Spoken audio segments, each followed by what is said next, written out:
Hello दोस्तों, आपका बंधु क्लासेस में एक बार फिर से स्वागत है।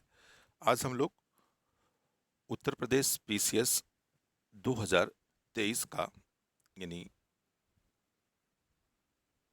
पीसीएस 2023 का पेपर सॉल्यूशन देखेंगे। क्या देखेंगे? पेपर सॉल्यूशन देखेंगे। सॉल्यूशन देखेंगे।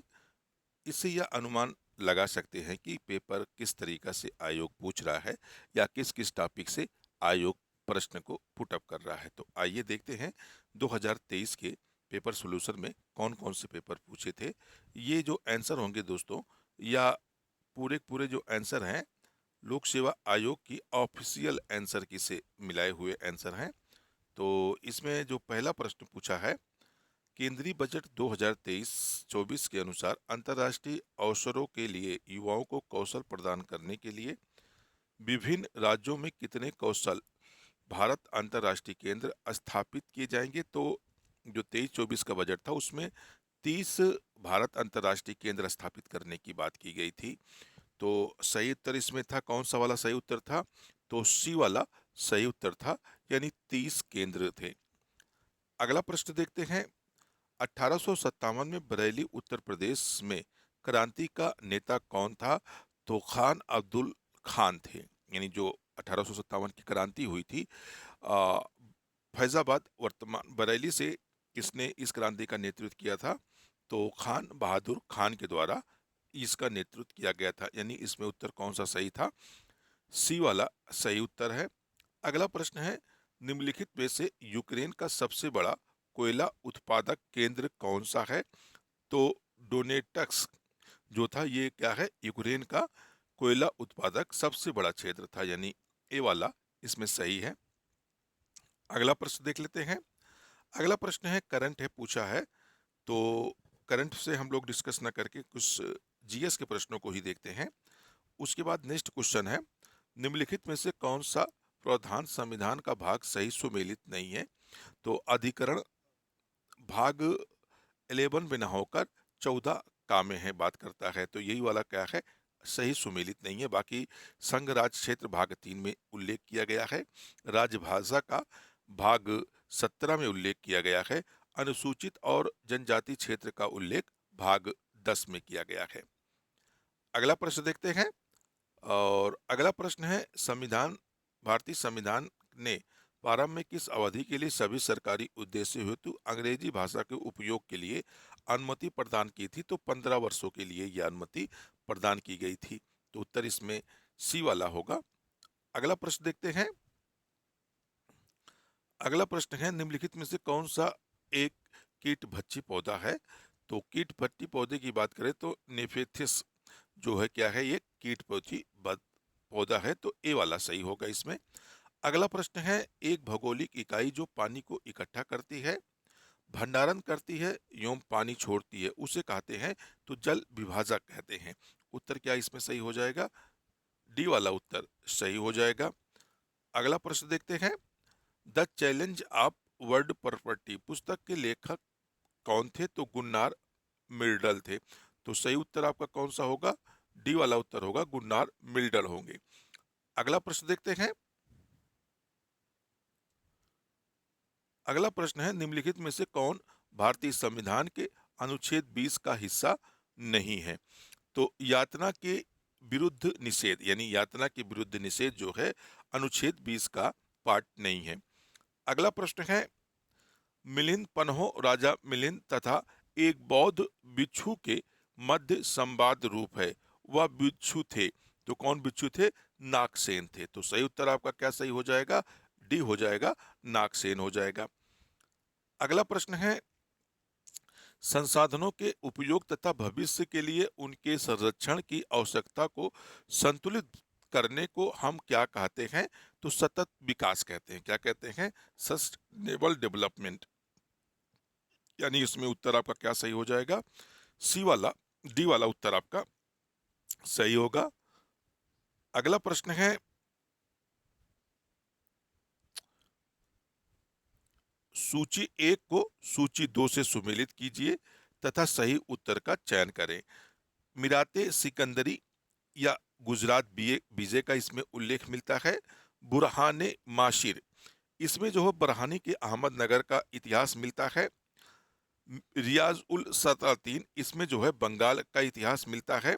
और रियाज उल इंसा, इसमें महमूद गवां के पत्रों का संग्रह है। तो आपका सही उत्तर क्या बन जाएगा? बी वाला हो जाएगा, यानी ए का 4, बी का 2, सी का 1 और डी का 3। तो सही उत्तर कौन होगा? बी वाला उत्तर सही हो जाएगा। अगला प्रश्न देखते हैं। अगला प्रश्न है, भारत में जनगणना का कार्य सर्वप्रथम कब किया गया था? तो सर्वप्रथम भारत में जो जनगणना की गई थी लॉर्ड मेयो के काल में, तो आपका सही उत्तर हो जाएगा 1871 में। अगला प्रश्न देखते हैं।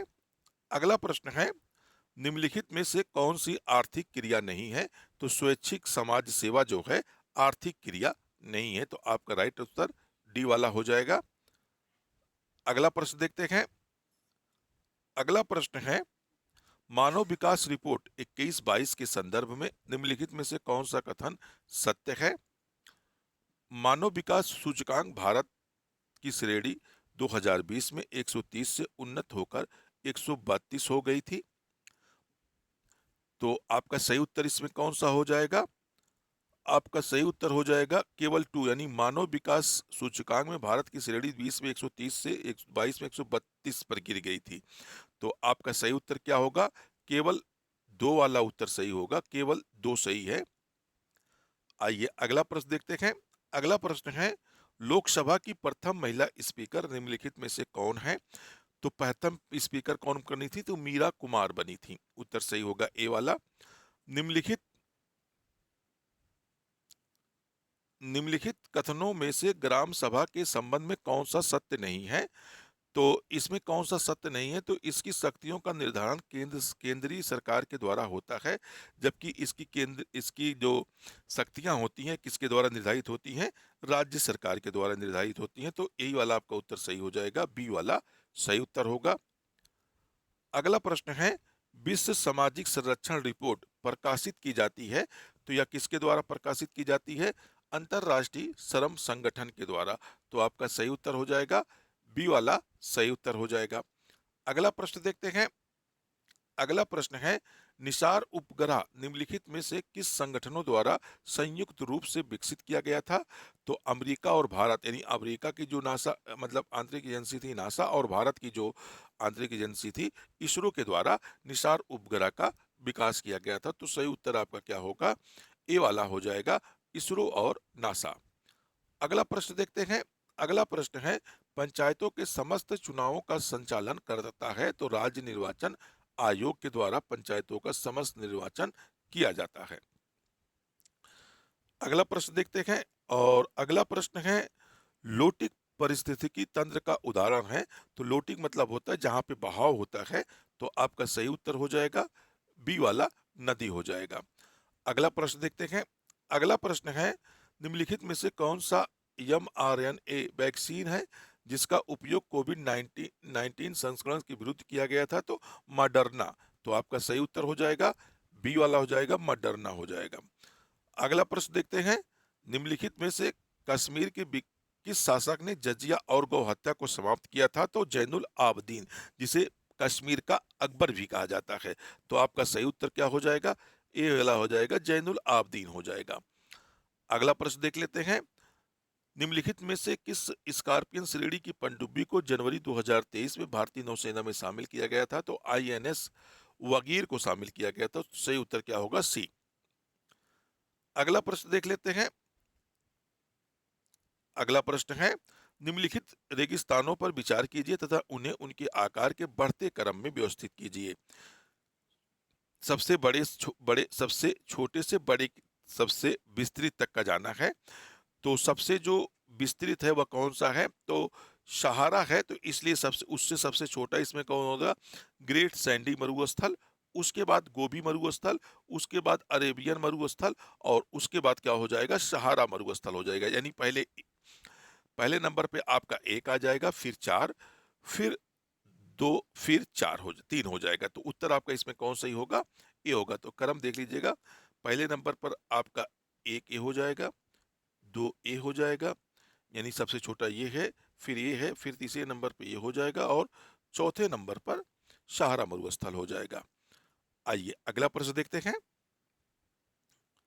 अगला प्रश्न है, समुद्री शैवाल किसके महत्वपूर्ण स्रोत हैं? तो आयोडीन के। किसके स्रोत हैं? बहुत महत्वपूर्ण स्रोत होते हैं, तो आयोडीन के ये महत्वपूर्ण स्रोत होते हैं। अगला प्रश्न है, जल रोकथाम एवं प्रदूषण नियंत्रण अधिनियम को निम्नलिखित में से किस वर्ष बनाया गया था? तो वर्ष 1974 में बनाया गया था। आइए अगला प्रश्न देखते हैं।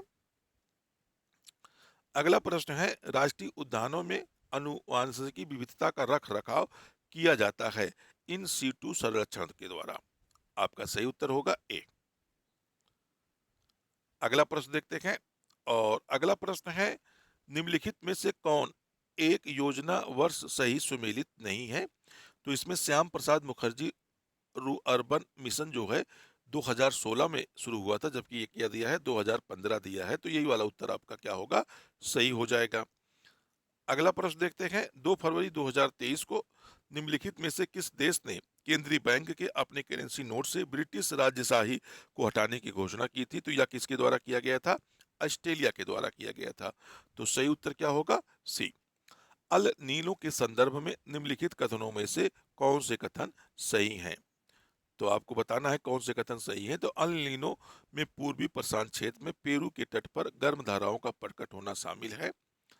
यह गर्भधारा पेरू के तट पर पानी के तापमान को 10 डिग्री तक बढ़ा देती है, जिससे समुद्र में प्लैंकटन की मात्रा बढ़ जाती है। तो आपका सही उत्तर क्या लिखा होगा? केवल एक सही होगा, इसमें केवल एक सही हो जाएगा। अगला प्रश्न देखते हैं।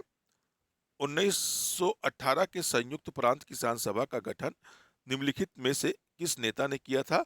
तो इंद्र नारायण द्विवेदी ने इस संगठन का स्थापना की थी। अगला प्रश्न देख लेते हैं। अगला प्रश्न है, निम्नलिखित में से कौन सा संगठन दिल्ली में वायसराय लॉर्ड हार्डिंग पर बम फेंकने के लिए उत्तरदायी था? तो कौन सा संगठन था जो बम फेंकने के लिए उत्तरदायी था? तो अनुशीलन समिति थी। तो आपका सही उत्तर हो जाएगा डी वाला होगा, अनुशीलन समिति थी, जिसकी स्थापना 1902 में की गई थी। अगला प्रश्न है, जनवरी 2023 में किस एयरलाइंस का विमान नेपाल में दुर्घटनाग्रस्त हुआ था? तो यति एयरलाइंस था। आपका उत्तर इसमें सही होगा ए वाला, यति एयरलाइंस। अगला है, साहित्य अकादमी पुरस्कार 2022 प्राप्त करने वाले प्रसिद्ध उपन्यास all the lives we never lived के एक लेखक कौन थे? तो अनुराधा राय थी। आपका सही उत्तर होगा बी वाला। फिर अगला है, केंद्रीय बजट 2023 में वित्तीय क्षेत्र में राजकोषीय प्रबंधन के लिए कौन सा वाक्य सही है? तो इसमें कौन सा वाक्य सही है? जीएसडीपी का 3.5% राजकोषीय घाटे की राज्यों की अनुमति होगी। तो यही वाला सही पॉइंट है, यानी सी वाला। अगला प्रश्न देखते हैं। अगला प्रश्न है, राज्यों को 20 वर्ष के लिए ब्याज मुक्त ऋण निम्नलिखित में से कौन सा एक केंद्रीय बजट विभाग 2023-24 अनुमति वांटी राशि सही सुमेलित है? तो स्वास्थ्य मंत्रालय को उस समय कितनी 89,155 करोड़ रुपए दिए गए थे। तो उत्तर आपका सही हो जाएगा। अगला प्रश्न देखते हैं। अगला प्रश्न है, भारत के उपराष्ट्रपति का निर्वाचन जिसे सर्वोच्च न्यायालय द्वारा शून्य घोषित किया गया के संदर्भ में निम्न कथनों पर विचार कीजिए। तो उपराष्ट्रपति के रूप में इस प्रकार के घोषणा से पूर्व उसके द्वारा किए गए कार्य विधिमान होते हैं। उपराष्ट्रपति के रूप में इस प्रकार की घोषणा से होने के दिन उसके द्वारा किए गए कार्य मान्य नहीं होते हैं। तो आपका सही उत्तर इसमें केवल क्या होगा? केवल एक सही होगा, यानी केवल एक वाला सही होगा। अगला प्रश्न देख लेते हैं। अगला प्रश्न है, निम्नलिखित में से कौन सा एक 1857 के विद्रोह का स्थान, विद्रोह का आरंभ सही सुमेलित नहीं है? तो झांसी 11 मई 1857 यही सही सुमेलित नहीं दिया हुआ था। अगला प्रश्न है। अगला प्रश्न है, पोप बेनिडिक्स 16वें जिनका हाल ही में निधन हुआ था के संदर्भ में निम्न कथनों पर विचार कीजिए या सही कथन बताइए। यह जर्मनी के मूल निवासी थे। वर्ष 600 वर्षों में इस्तीफा देने वाले पहले पोप थे। तो आपका इसमें कौन से कथन सही है? तो इसमें दोनों कथन सही दिए हुए थे, यानी आपका डी वाला सही होगा। अगला प्रश्न है, संगीत की टप्पा शैली निम्नलिखित में से किस मुगल सम्राट के दरबार में परिष्कृत एवं विकसित हुई थी? तो मोहम्मद शाह के दरबार में यह विकसित हुई थी। उत्तर इसमें कौन सही था? डी वाला सही था, मोहम्मद शाह हो जाएगा। पौधों में जाइलम परिवहन के लिए जिम्मेदार होता है, तो जाइलम परिवहन के लिए कौन जिम्मेदार होता है? जल होता है, तो आपका सही उत्तर होगा इसमें सी वाला हो जाएगा। अगला प्रश्न है, निम्नलिखित में से कौन सा कथन सही है? तो महासागरीय लवणता कर्क एवं मकर रेखाओं पर अधिकतम होती है, तो आपका सही उत्तर क्या होगा? सी वाला सही उत्तर हो जाएगा। अगला प्रश्न है, 2022 में विश्व में ग्रीन हाउस गैसों के उत्सर्जन में भारत किस स्थान पर था? भारत 10वें स्थान पर था। अगला प्रश्न देखते हैं। अगला प्रश्न है, सूची एक को सूची दो से सुमेलित करना है तथा कूट का प्रयोग करके इसमें आपको उत्तर सही बताना है। पेप्टिक वर्ण जो होता है ये आपका कौन हो जाएगा? विषाणु हो जाएगा।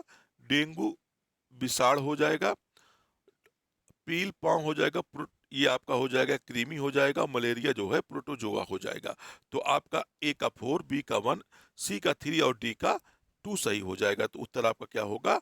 बी वाला सही हो जाएगा। अगला प्रश्न है, वैदिक कालीन प्रशासन में भागदूह कौन अधिकारी था? तो राजस्व कर जमा करने वाला यह अधिकारी था। तो आपका सही उत्तर हो जाएगा, ए वाला हो जाएगा। अगला प्रश्न है, निम्नलिखित में से प्राकृतिक रेशे का घटक कौन है? तो फास्फो नाइट्रोजन जो है यह प्राकृतिक रेशे का घटक के रूप में जाना जाता है, यानी नाइट्रोजन हो जाएगा। अगला प्रश्न है, कालक्रम की दृष्टि से निम्नलिखित घटनाओं में से कौन सी अंतिम थी? तो कौन थी? जलियांवाला बाग 1919 में हुआ था। खिलाफत आंदोलन की बात करें तो 1920 में शुरू हुआ था। होम रूल आंदोलन की बात करें तो 1916 में, और मोपला विद्रोह जो है 1921 में शुरू हुआ था। इसलिए आपका अंतिम घटना यही होगी, मोपला विद्रोह जो 1921 में शुरू हुई थी। अगला प्रश्न है,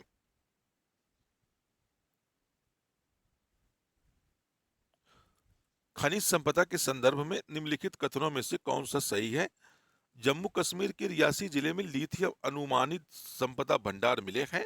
भारत में अनेक खनिजों यथा लिथियम, निकल, कोबाल्ट के लिए अज्ञात पर निर्भरता है। तो इसमें आपका केवल और केवल क्या होगा? एक सही होगा, क्योंकि भी हाल ही में जम्मू कश्मीर के रिहायशी इलाकों में लिथियम के भंडार अनुमानित होने लगाए गए थे। आइए अगला प्रश्न देखते हैं। अगला प्रश्न है, प्राकृतिक संसाधनों का वर्तमान पीढ़ी द्वारा इस प्रकार से उपयोग किया जाए कि प्राकृतिक संसाधनों का न्यूनतम शरण हो, तो यह किस प्रकार का विकास कहलाएगा? तो क्या होगा? सशक्त विकास होगा, यानी सस्टेनेबल डेवलपमेंट। आपका उत्तर क्या होगा? बी। अगला होगा, सर्वोच्च न्यायालय के एक न्यायाधीश का त्याग पत्र संबोधित होता है किसको? राष्ट्रपति को होता है। तो सही उत्तर क्या होगा? बी वाला हो जाएगा। अगला प्रश्न है, निम्नलिखित में से कौन सा सही सुमेलित नहीं है? गुलबदन बेगम बाबर की पुत्री। इसमें हमीदा बानो बेगम ये क्या थी? हमीदा बेगम बानो क्या थी? या हुमायूं की पत्नी थी? आपका इसमें क्या है? अलाउद्दीन दिया हुआ, तो सही उत्तर हो जाएगा आपका सी वाला। अगला प्रश्न है, निम्नलिखित में से कौन सा प्रधान नीति निर्देशक तत्वों तथा मौलिक कर्तव्यों दोनों का एक भाग है? तो पर्यावरण संरक्षण की बात की गई है दोनों में। आपका सही उत्तर भी हो जाएगा। अगला प्रश्न है,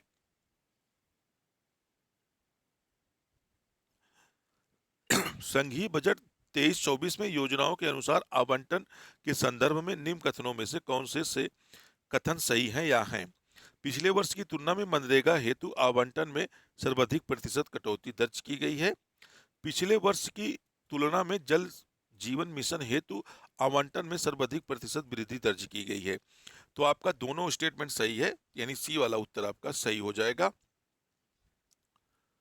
अगला प्रश्न है,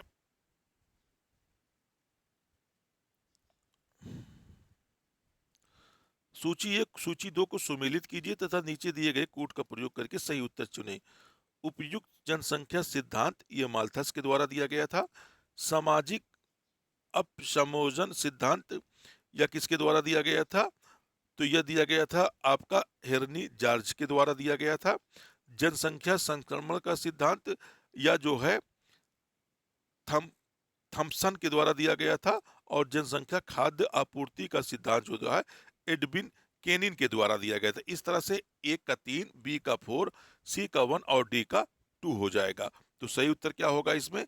बी वाला सही उत्तर हो जाएगा। अगला प्रश्न देखते हैं, निम्नलिखित में से कौन सा सहायक नदी सही सुमेलित नहीं है? तो इसमें जो है पड़हिता महानदी दिया है। पड़हिता जो है महानदी की सहायक से नदी नहीं है। अगला प्रश्न है, उत्तर प्रदेश के संदर्भ में निम्नलिखित कथनों पर विचार करें। राज्य के कुल भौगोलिक क्षेत्रफल का लगभग 12.3 वन है। जौनपुर, गाजीपुर और बलिया जिलों में कोई वन भूमि नहीं है। तो इसमें दोनों उत्तर सही माना था आयोग, तो आपका सही उत्तर क्या होगा? बी वाला सही उत्तर हो जाएगा। अगला प्रश्न है, निम्नलिखित में से लेटराइट मिट्टी के विषय में कौन सा कथन सही नहीं है? यह मिट्टी उच्च तापमान एवं भारी वर्षा वाले क्षेत्रों में विकसित होती है। इस मिट्टी में लौह ऑक्साइड एल्युमिनियम कमी पाई जाती है। जबकि इसमें आपका क्या होगा? ए केवल एक सही होगा, डी वाला विकल्प सही होगा इसमें। अगला प्रश्न है, चरक संहिता कितने अध्याय या खंड में विभाजित की गई थी? तो यह कितने में की गई थी? 120 अध्याय और 8 खंड में विभाजित की गई थी, यानी सी वाला उत्तर सही हो जाएगा। अगला प्रश्न देखते हैं। अगला प्रश्न है आपका, सेवाओं के बारे में आर्थिक सर्वेक्षण 2023 निम्नलिखित कथनों में से कौन सा सही नहीं है? तो पेंशन, गरारी और जनसंख्या मॉडल 2023 तक का भारतीय ई कॉमर्स बाजार के लगभग 2/3 हिस्से पे अपना स्थान रखते हैं। तो उत्तर इसमें ए सही होगा। तो दोस्तों, आज का जो मॉडल पेपर सोल्यूशन हम लोग आज 61 सवाल तक ही देखते हैं। इसका नेक्स्ट पार्ट हम लोग कल देखेंगे। तो जब तक के लिए धन्यवाद। जय हिंद दोस्तों।